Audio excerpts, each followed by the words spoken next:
nezavedljiva, vsekakor pa odgovorna do podjetja, do lastnikov, do zaposlenih, do poslovnih partnerjev in seveda širšega družbenega okolja.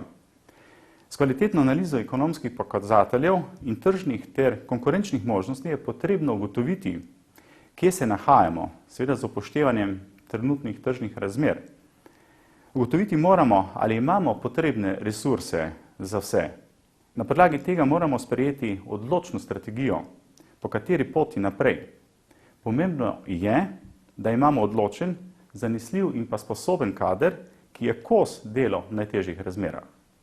Če pri tem nismo uspešni in ne moremo pričakovati dobrega izhoda, moramo izbrati ustrezno smer v iskanju strateškega partnerstva ali se celo odločiti za likvidacijo podjetja.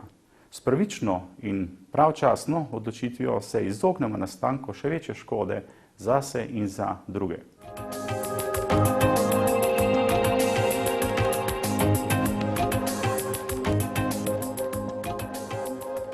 Poznamo ekonomske zakonitosti ustreznosti kapitala, ki veljajo v normalnih razmerah gospodarjenja.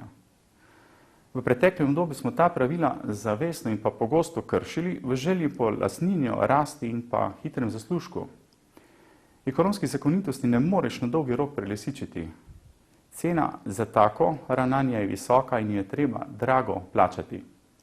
Glede na zatečeno stanje gospodarstva in družbe lahko zaključimo, da je v ustreznosti kapitala pogosto manjkal pravi razum in pa spoštovanje ekonomskih zakonitosti.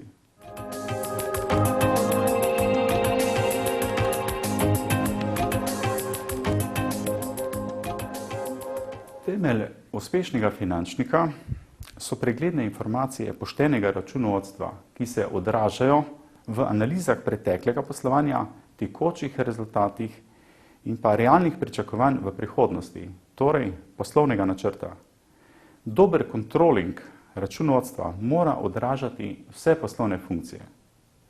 Računovodstvo je pomembno informacijsko področje za izvršno funkcijo financ. Če je njuna medsebojna povezava in spoštovanje prava, lahko pričakujemo zanesljiv donos.